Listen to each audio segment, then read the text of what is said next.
Este vídeo é um aulão sobre inovação. Já pega seu caderno, já faça suas anotações e descubra o que é inovação profunda e teoria U.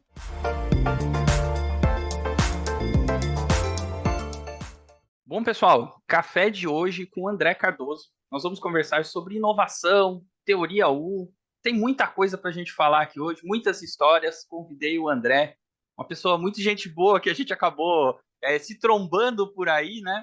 E eu acho que foi uma grande satisfação aí poder trocar algumas experiências, bate-papos, enfim, feiras, né, que a gente acabou indo e tal. Muito legal.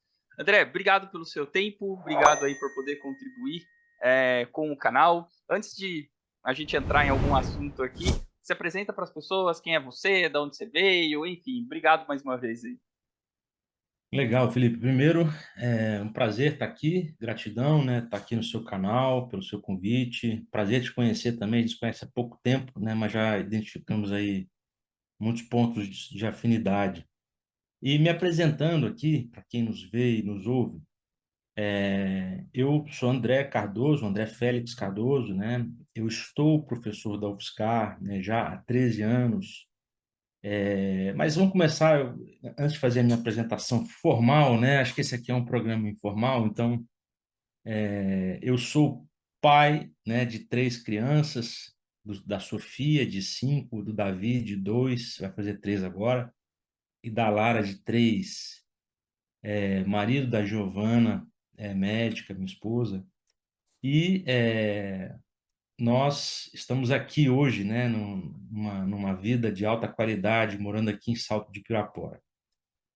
Moro próximo ao UFSCar, onde eu trabalho, e eu trabalho com inovação, né? Já desde o meu doutorado, quando estive morando em São Paulo durante 7 anos. Por isso também resolvi vir para cá, né? Porque eu estava com um estilo de vida muito cheio, muito agitado, e eu gosto muito da tranquilidade também, da paz. Gosto da agitação dos projetos, das realizações, mas a minha casa precisa ser um templo, precisa ser um santuário.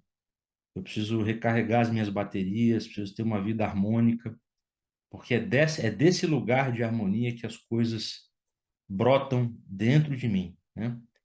Então, isso tem um pouco a ver com o que a gente vai falar aqui sobre teoria U. Mas também me defino, ou me autodefino, né, se é que posso dizer isso, como um empreendedor. Primeiro, uma pessoa inquieta, sempre, né? Muito inquieto, desde garoto, sempre envolvido com diferentes coisas, diferentes projetos, diferentes dimensões da vida, e me tornei professor por acreditar no ideal da educação, né? Na capacidade, no potencial, na potência da educação como um processo transformador, de mim mesmo, em primeiro lugar, né? Sendo a mudança que quero ver no mundo. E segundo, das pessoas, né, dos jovens, das crianças, né, dos adultos. Hoje eu trabalho muito com a educação de adultos, né, com a transformação de adultos. E tem sido para mim uma satisfação muito grande, uma felicidade muito grande se envolver com esses projetos. Não há nada mais importante para mim hoje, além, né, da minha família, além da minha espiritualidade também, né, uma relação comigo mesmo, com o meu self, né, com o cosmos, né? Não há nada mais importante do que você compartilhar com as pessoas aquilo que você aprendeu, né? E acho que essa é uma finalidade desse seu canal também, né? Então, parabéns por isso aí, Felipe.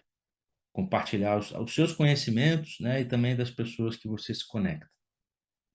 É exatamente isso, aliás, a principal motivação da criação desse canal é contar histórias para pessoas que estejam afim ou que gostem de temas relacionados à inovação, gestão de projetos, métodos ágeis, contar histórias, a vida como ela é, trazer aqui assuntos e tomar um café virtual aqui, mas um café com as pessoas que passam por aqui. Então, muito legal isso, porque inclusive um dos bate-papos, né, que nós estávamos sobre um outro assunto específico, você fez questão, né? A primeira pergunta que você fez para mim foi: mas quem é você, né? Ou de onde você veio? Então, assim, muito legal.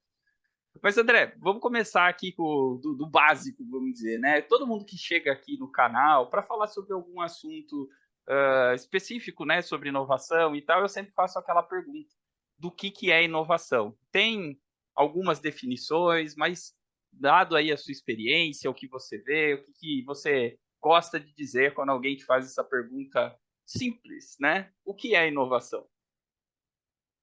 É interessante, né? Olhando aqui um pouco para mim mesmo, né? Suspendendo aqui o meu conhecimento sobre esse assunto. Eu já estudo inovação faz 20 anos. Trabalho com inovação, já mexo com consultoria em inovação, com organizações, né? Que são desde produtos, né? Que são coisas até mais simples, até organizações como um todo, que são sistemas complexos, né? E a minha forma de ver a inovação, ela foi se transformando ao longo do tempo. Existem muitas definições, como você falou, mas eu vou fazer hoje, para mim, de uma maneira muito simples. Dizem que a simplicidade é o mais alto grau de sofisticação, né? Essa é uma frase de Leonardo da Vinci. Para mim, hoje, inovação de maneira muito clara, é uma intervenção na realidade.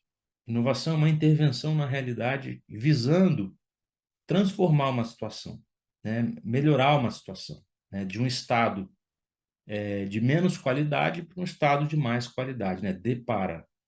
Então, de maneira muito simples. Qualquer intervenção, seja na sua vida pessoal, na sua rotina, né? No seu trabalho, no seu contexto profissional, num produto, num processo, tudo isso são intervenções, são mudanças que a gente faz, né? E essa intervenção, ela visa transformar, né? Melhorar uma dada situação, aumentar a qualidade de uma situação. Só que essa intervenção, ela depende muito, mas muito mesmo, de como nós estamos, né? A intervenção é resultado, né? Ou melhor, a intervenção é uma função do estado interior do interventor. Tudo o que a gente faz na nossa vida é uma projeção desse nosso estado interno, né?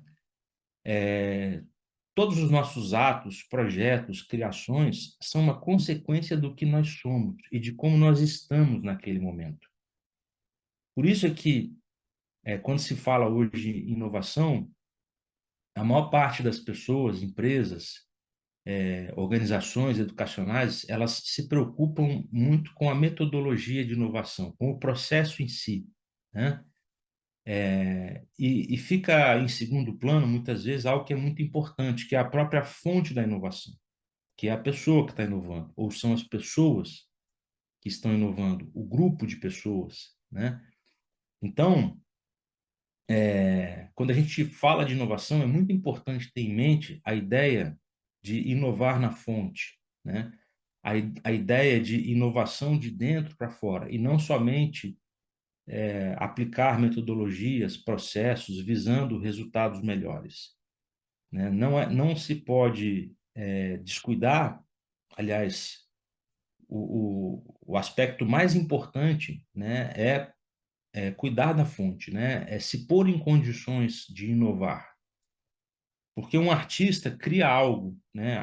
O inovador, aí é uma metáfora que eu gosto de usar muito, né? Vocês vão ver, metáfora do artista, metáfora do agricultor, mas o artista é aquele que cria algo novo, traz ao mundo algo novo, ou algo que já existe, só que de uma maneira nova. E é muito importante para que o artista consiga fazer isso, ele se pôr em condições de realizar isso. Então, o primeiro passo é se pôr em condições de trazer algo novo, de criar, para depois então criar. Esses processos podem ser feitos também simultaneamente, mas é interessante que se faça esse trabalho diário, esse cuidado diário, né, de se pôr em condições de inovar, de inovação na fonte. Eu chamo isso de self-innovation, né? Depois eu vou falar de uma experiência que a gente tem aí, de um case de 10 anos de trabalho nesse sentido. Então, acho que de uma maneira bem resumida mesmo, aí, voltando à simplicidade, né? Inovação é uma intervenção na realidade. Existem vários tipos de intervenção, desde as mais superficiais, um processo, por exemplo, criar um processo que não existia, até as mais profundas, né? Que gerar uma mudança de atitude,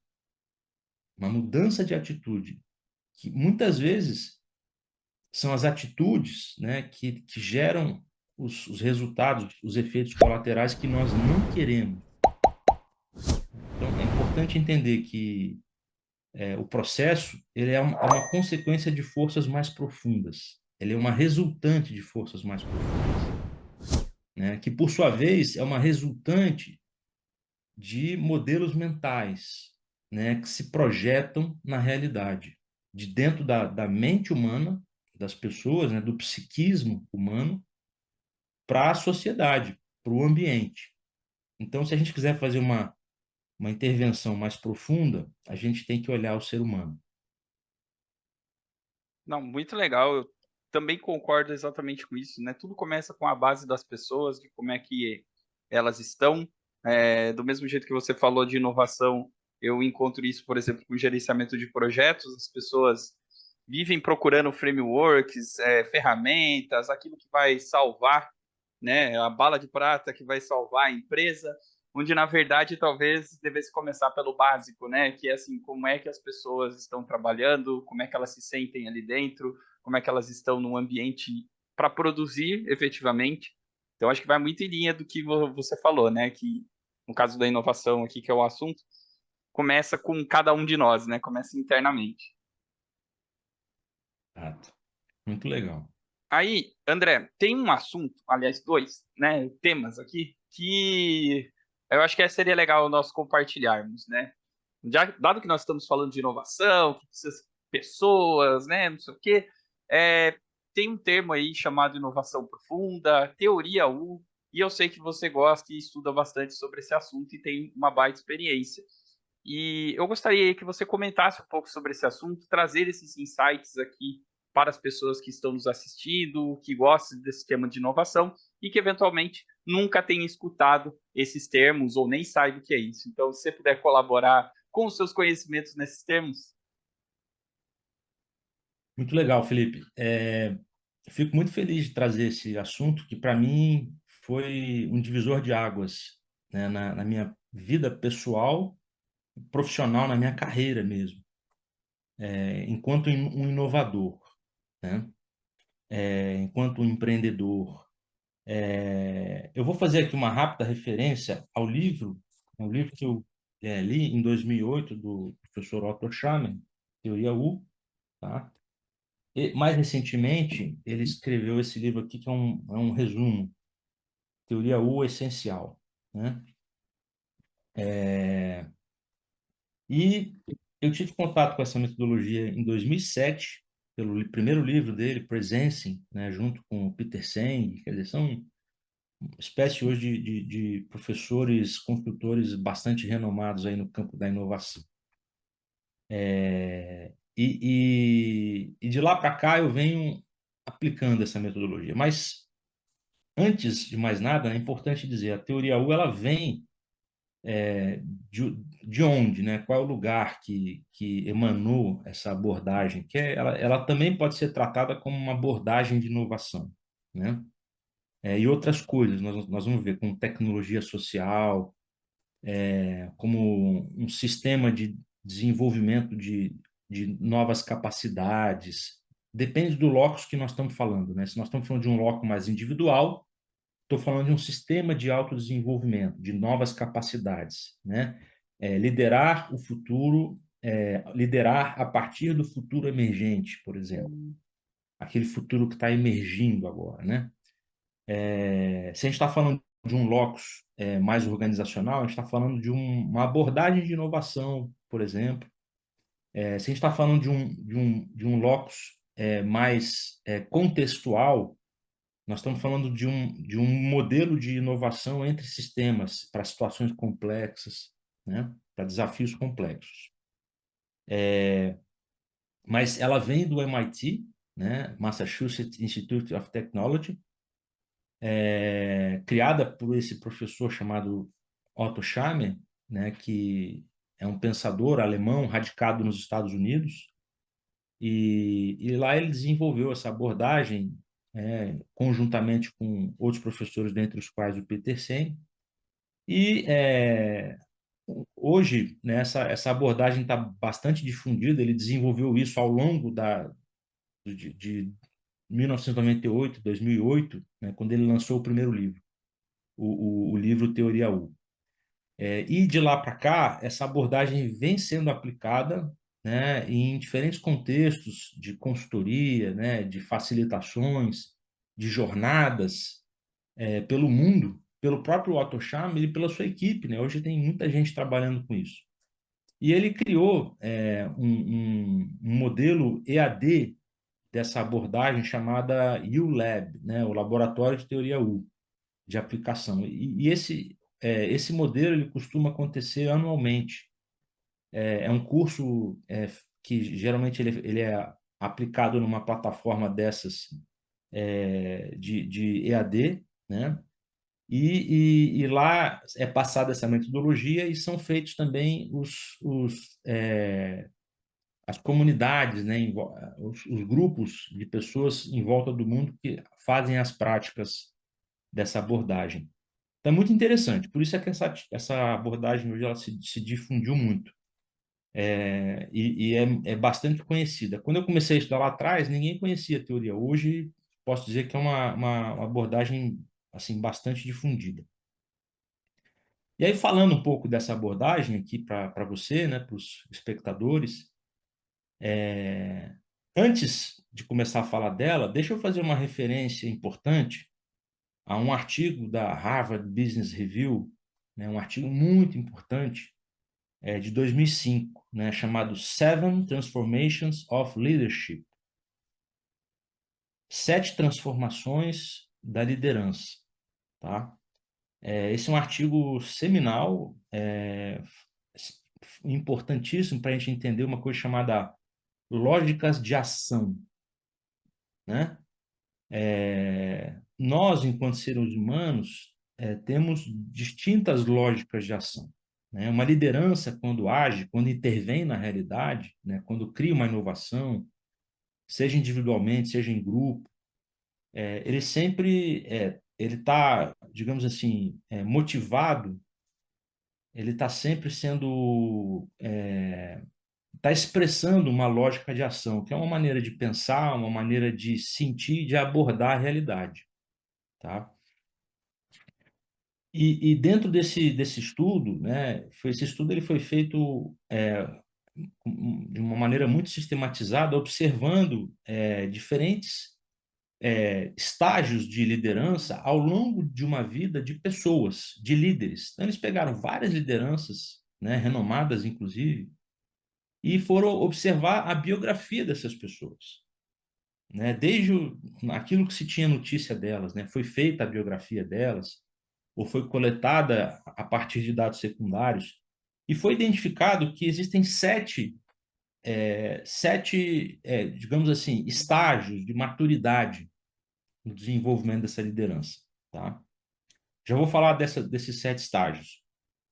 Então, era interessante notar que nem todo mundo, né, é, digamos, exerceu a sua liderança, passou pelos 7 estágios, exatamente. Mas existe digamos assim, uma sequência natural, né? Existe um encadeamento natural entre eles, que se relaciona um pouco com as fases do desenvolvimento humano, né? E se percebeu que a maior parte das lideranças do mundo não tinha um desenvolvimento completo, não tinha um desenvolvimento pleno, né? Ficava, digamos, ia até um determinado estágio e ficava aquém do estágio seguinte, que não desenvolvia o estágio seguinte. Da mesma forma que um outro acadêmico, pensador chamado Abraham Maslow, todo mundo conhece o Maslow, né? Muito embora ele mesmo nunca tenha desenhado uma pirâmide para representar suas ideias. Mas ele fala da hierarquia das necessidades, né? E ele fala que existem as necessidades inferiores, as necessidades de ego, né? E as necessidades superiores, ou a fluência superior de self. E ele fala que a maior parte da humanidade desenvolve as necessidades inferiores de ego, mas não desenvolve as necessidades superiores, quer dizer, ou desenvolve de uma maneira muito tímida, muito acanhada. É, por isso é que ele fala do desenvolvimento pleno, né, de pessoas individuacionantes, ele chama, ou pessoas autorrealizantes, que são capazes de desenvolver plenamente as capacidades, os estágios dessa liderança, né? Bom, aí eu vou falar aqui dos 7 estágios. Então, o primeiro estágio dessas 7 transformações é o chamado estágio oportunista, muito ainda muito fortemente relacionado à ideia de sobrevivência, aquelas necessidades fisiológicas e de segurança, né? As duas primeiras camadas das hierarquias das necessidades de Maslow.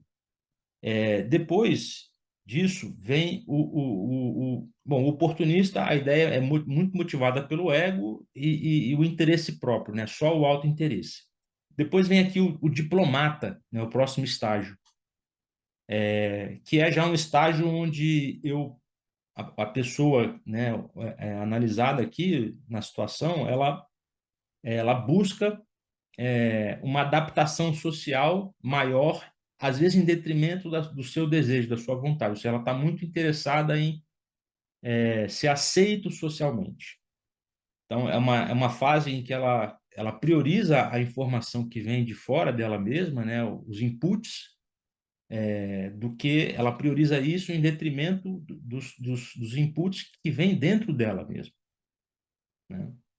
Então, assim, é uma preocupação muito grande em se adequar socialmente, em ser adequados, agir de acordo com a convenção, de acordo com o grupo que você pertence, né? O grupo do qual você faz parte.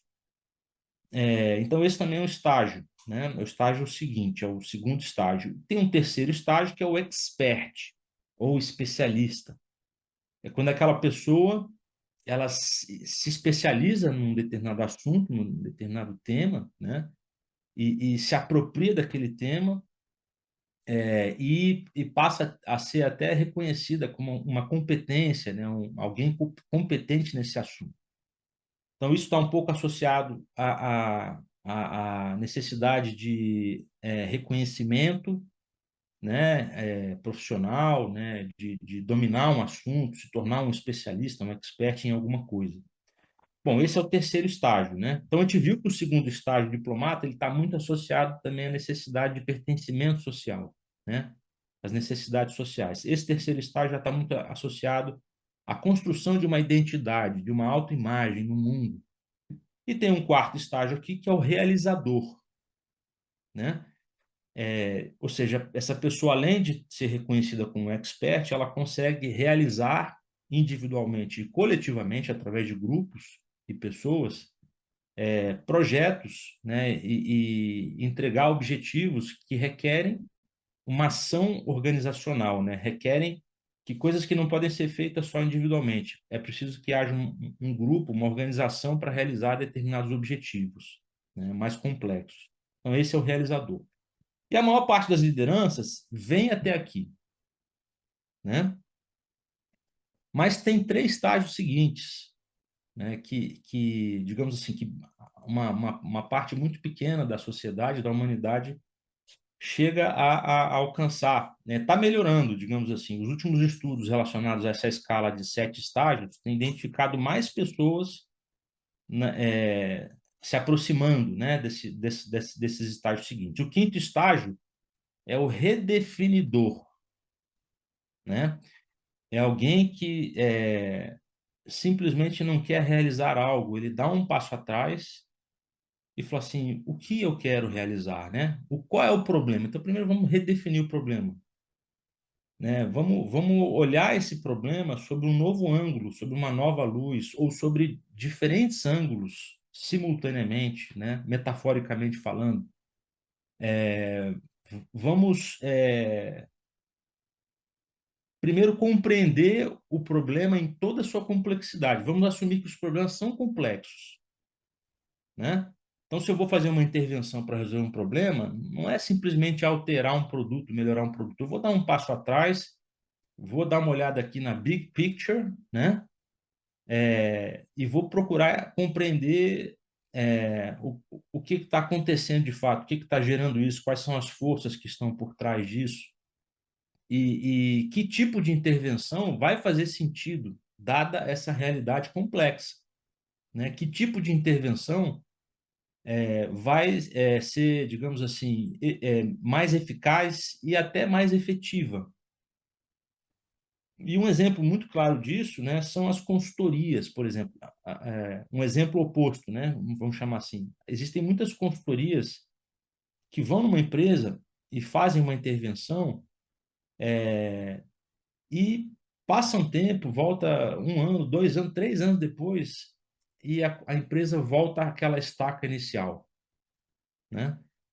Porque a intervenção efetivamente não virou uma inovação, ela não se consolidou, ela não se enraizou na cultura da empresa, na cultura organizacional. Então, de novo, organização é um sistema complexo, fazer mudança organizacional é muito complexo, então requer uma intervenção mais profunda, não pode ser uma intervenção superficial, né? Então, o líder redefinidor é esse que reconhece essa complexidade e está disposto, né, a sentir melhor esse ambiente, né, a reconhecer melhor a complexidade desse ambiente e só intervir a partir disso. Beleza. Então aqui já tem assim um grande passo, né? E aí tem um sexto estágio que nesse estudo de Harvard, né, vai ser reconhecido como na época foi reconhecido como estrategista. Só que hoje esse é chamado de transformador, é o líder transformador, que além de reconhecer, ele é capaz de conduzir um processo de mudança, né, a partir desse reconhecimento da complexidade das coisas, a partir do conhecimento da profundidade dessa mudança. Então, ele consegue fazer um alinhamento entre uma situação desejada, esperada, e uma situação atual. E aí, por fim, tem o alquimista, né? Quem é o líder alquimista? E aí é interessante que tem estudo de caso, né? Depois eu posso passar quem quiser. Faz, por exemplo, um estudo da vida de Warren Buffett, né, que é um dos caras mais ricos do mundo, um grande investidor, e mostra como ele evoluiu nos 7 estágios, que no final da vida dele ele chegou a se tornar um líder alquimista. Só um instantinho, peraí. Tem uma sede. Falando demais aqui. Né? E o que é o líder alquimista? É aquele que consegue integrar, digamos assim, no seu processo de liderança, no seu processo de inovação, o que ele chama, o que é chamado no estudo a dimensão material e espiritual das situações, né? Então ele exerce uma liderança espiritual também. Então é um tipo de liderança que consegue integrar ambiguidades, integrar aparentes contradições, paradoxos. Ele consegue acessar uma perspectiva superior da realidade, né? Coisas que o líder transformador faz de maneira pontual. E o redefinidor só encosta, assim, só passa de leve a mão. O alquimista não, o centro de gravidade dele está em fazer essa compreensão, essa leitura mais profunda e sempre à luz de uma perspectiva superior da realidade, né? Uma perspectiva espiritual da situação. E aí, quando a gente fala espiritual, a gente não está falando de religião, de religiosidade, não. A gente está falando de uma visão ego-transcendente, né? De uma visão de self, de uma visão cósmica, né? Então, sempre se faz exercício. Então, você está vendo aqui esse problema agora? Beleza. Vou dar um exemplo, né? Você está a caminho do aeroporto e você pega um engarrafamento, aquele trânsito enorme, né? O que que a visão oportunista, né, muitas vezes vai ficar nervosa, angustiado, gera estresse, frustração. Beleza, aí, então você está ali no meio do caos, no meio daquela complexidade toda e você está nervoso. Aí vamos supor que você conseguiu atravessar aquele, chegou no aeroporto em tempo de pegar o seu voo. Aí você sobe o avião, chegando lá em cima, você já olha, você da janela do avião você olha aquele mesmo engarrafamento em que você estava, né? Você já não está mais lá no engarrafamento, agora você está aqui subindo no avião, né? Você não vai sentir a mesma coisa. Você vai olhar aquela situação de fora, de longe, distanciada, a partir de uma perspectiva superior da realidade, né? Então, você consegue ter essas duas visões. Mas, beleza. Aí passa um tempo, você está lá no avião, aí de repente você olha pela janela e vem aquela tempestade enorme, aquela nuvem, aquelas nuvens carregadas, raios, relâmpago. Como é que a pessoa se sente muitas vezes, né? Especialmente quem tem medo de avião? Entra em pânico, né? Fala, puxa, mas por quê? Porque não conhece também uma perspectiva superior que é a do piloto. O piloto ele sabe que se ele continuar subindo, ele vai atravessar aquelas nuvens, né? E vai chegar num céu de brigadeiro, que é possível estar acima das nuvens. Então, o piloto ele tem o desfecho psicológico positivo da situação. Ele tem uma perspectiva mais alta para olhar aquela realidade. Então, um pouco isso. O alquimista ele consegue trabalhar essas diferentes visões, né? Ele consegue sempre trazer uma perspectiva superior, integrar as dualidades, resolver os dilemas, os problemas, por meio da integração dessas ambiguidades. Bom, agora eu entro na teoria U. Que a teoria U. Só um instante. Isso. A teoria U ela é uma metodologia, ela pode ser vista como uma tecnologia social, uma metodologia para se desenvolver sobretudo essas três últimas capacidades, essas três últimos estágios da liderança, que é redefinidor, transformador e alquimista, né? Por quê? Porque dentro da teoria U, você percorre uma jornada de inovação com 7 passos principais. E aí não tem uma correlação com os sete estágios que nós falamos aqui anteriormente, né? Não tem uma associação direta. Então, esquece um pouco o primeiro assunto, vamos entrar no segundo assunto. Mas como a gente consegue, né, realizar inovações profundas, desenvolvendo esses três últimos estágios aqui, né, até chegar no estágio do alquimista? Então, primeiro passo, né, primeira capacidade dessa jornada da teoria U que precisa ser desenvolvida. Acho que a gente chama suspender, né, suspender aqui na frente o nosso mindset, ou as nossas crenças, valores, conhecimentos, né? Porque muitas vezes a gente vai buscar vai fazer uma inovação, vai fazer uma intervenção na realidade, é, com uma atenção muito instrumental. O que é uma atenção instrumental? Meu filho Davi aqui chorando no fundo, não sei se vocês estão ouvindo. Mas uma atenção instrumental é uma atenção muito fechada, muito direcionada, muito motivada por um interesse. Não é uma atenção aberta, não é uma atenção experimental. E quando a gente está com essa atenção muito instrumental, muito seletiva, né, com muitos vieses ali, cognitivos, emocionais, a gente não enxerga a realidade tal como ela é, a gente enxerga a realidade como a gente vê a realidade, né? Conforme o nosso mindset, conforme a nossa cosmovisão, conforme as nossas crenças e valores, o nosso conhecimento pretérito. A área da psicologia cognitiva chama isso de maldição do conhecimento, né? Viés do conhecimento, viés da maldição. Existem outros viés, né?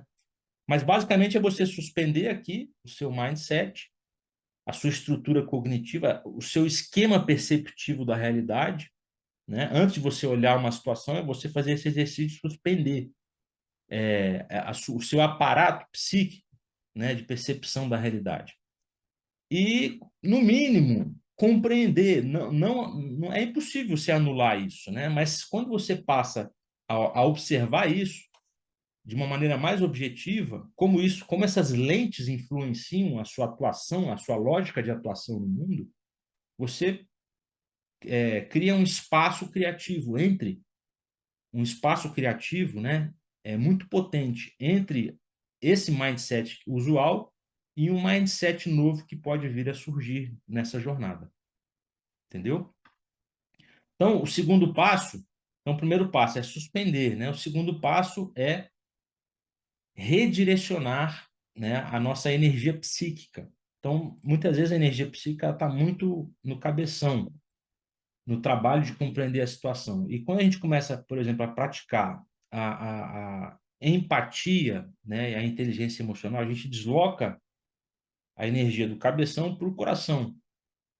E a gente começa a ter um tipo de conexão com aquela situação diferente.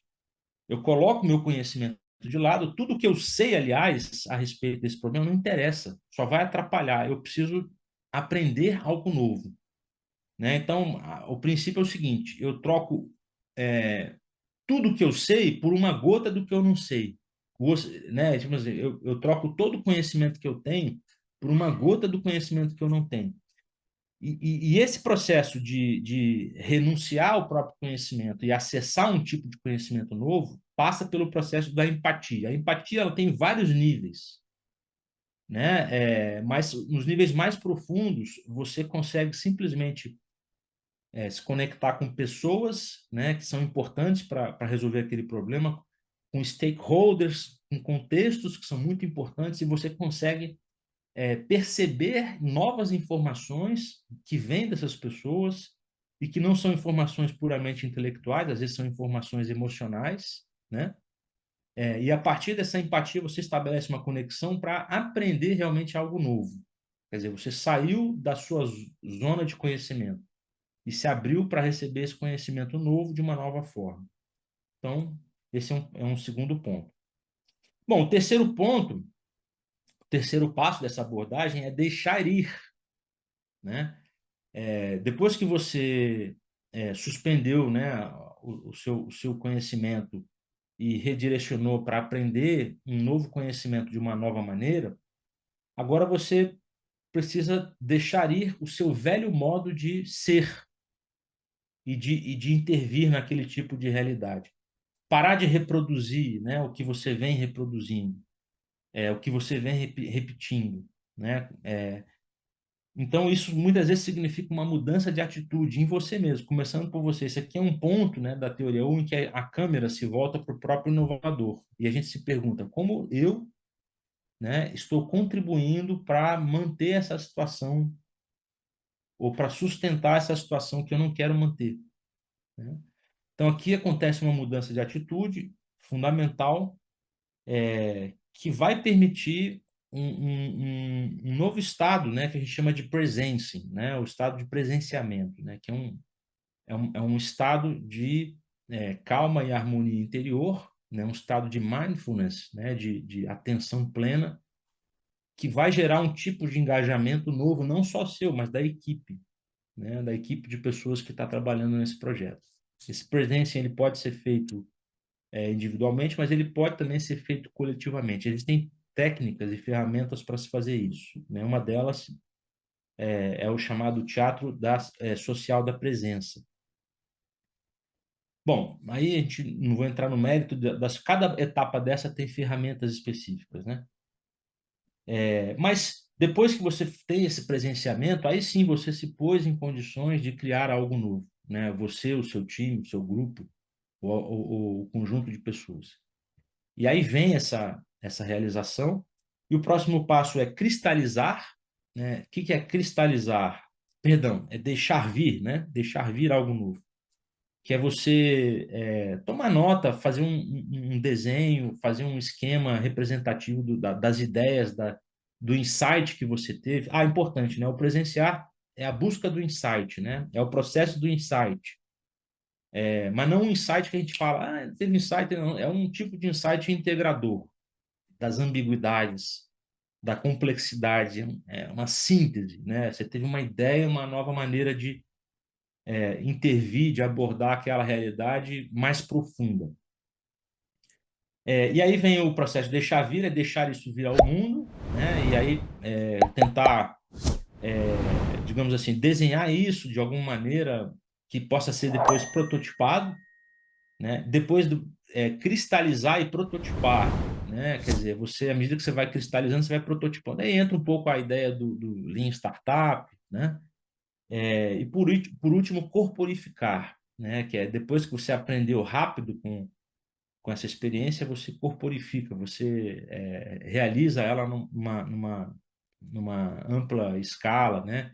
Aqui você já não está mais pensando em modificar, seja como na etapa anterior, né? Cristalizar, prototipar. Está pensando agora em realizar. E isso passa para a execução. Então, basicamente, essas são as 7 capacidades dentro dessa metodologia, né, que a gente viu sobre teoria U. Tem algumas semelhanças com o design thinking, por exemplo, né? Só que ela vai mais fundo que o design thinking. O design thinking ele já é redefinidor, digamos assim, ele está ali no 5º estágio fazendo uma referência agora àquele artigo da Harvard Business Review, né? Seven Transformations of Leadership. Ele se conecta um pouco com o estágio 5º do redefinidor, que não necessariamente é transformador e não, muito menos ainda alquimista. Então, a teoria U ela ativa fortemente esses 2 últimos estágios, né? Os 3, né? De uma maneira bem, que é o líder redefinidor, o líder transformador e o líder alquimista. Por que ele ativa o líder alquimista? Porque naquela fase mais profunda, né? A gente é uma jornada em U, né? Quando a gente chega aqui embaixo no ponto mais profundo da jornada, acontece o presencing, o presenciamento, né? E esse presenciamento é acessar um nível de sabedoria profunda interior, né, por meio de meditação, de práticas de mindfulness, e também perceber aquilo que está emergindo do campo. Então, não é só uma coisa para dentro, também uma coisa de percepção do campo, né? A gente chama do campo, percepção de uma mais alta possibilidade futura daquela situação, né? E aí, nesse estágio, a gente percebe também claramente como a gente pode servir de instrumento para essa transformação acontecer, né? Essa transformação rumo a mais alta possibilidade futura. Então, assim, desculpa, que falei, acho que muita coisa aqui para vocês, falei muito tempo, mas eu acho que de uma maneira bem tosca, né? Eu consegui falar aquilo que é o essencial da teoria U. Muito mais teria a ser dito, né? Mas a gente não tem muito tempo, eu tive que tentar ser o mais sintético possível. É isso aí, Felipe. André, obrigado aí pela explicação. Foi uma aula, eu acho que fica aí de aprendizado para as pessoas refletirem esses nomes, essas ideias. Eu achei que é um conhecimento que nem todo mundo acho que sabe, ouviu, mas que é uma coisa legal que tem essa conexão da inovação com o ser humano, com a situação, com um todo, para que outras coisas possam conseguir. Então, queria até devolver a palavra aí para uma finalização, se você quiser indicar alguma coisa para as pessoas que querem começar nesse assunto, não sei se um livro, um artigo, um youtuber, e te agradecer por essa aula. Acho que ajuda muito as pessoas e esse é o intuito do canal. Gratidão, Felipe, mais uma vez. Só passando aqui um caminhão aqui na frente de casa e trazendo um barulhinho aqui adicional. Mas é isso, assim, o que eu vou, minhas palavras finais, primeiro, compartilhar essa fonte, acho que para começar aqui, né, o essencial da teoria U. Também recomendo esse artigo da Harvard Business Review, é fácil encontrar, se você digitar Seven Transformations of Leadership, a HBR você encontra, mas esse artigo já foi revisado, ele já está mais atualizado, as novas abordagens, né? Versões a respeito disso. Inclusive tem esse falando da vida do Warren Buffett, muito interessante, que eu recomendo vivamente. E é isso, assim, ficar atento ao ULab, que acontece anualmente, né? O próprio Otto Scharmer que conduz, é gratuito, geralmente o YouLab. Só você tem que se conectar, né, em determinados horários ao longo de um tempo. E a minha fala final aqui é de gratidão, Felipe, por me trazer aqui para divulgar, né, difundir essa abordagem, esse sistema, essa metodologia, que se conecta muito com esse artigo da Harvard, né, de 7 estágios da liderança, sobretudo que encadeia, né, o processo de inovação numa jornada de inovação mais profunda, que permite o desenvolvimento desses 3 últimos estágios que nós falamos: o líder redefinidor, o líder transformador e o líder alquimista. Espero que vocês tenham gostado aí, telespectadores, né, espectadores, quem nos vê e ouve.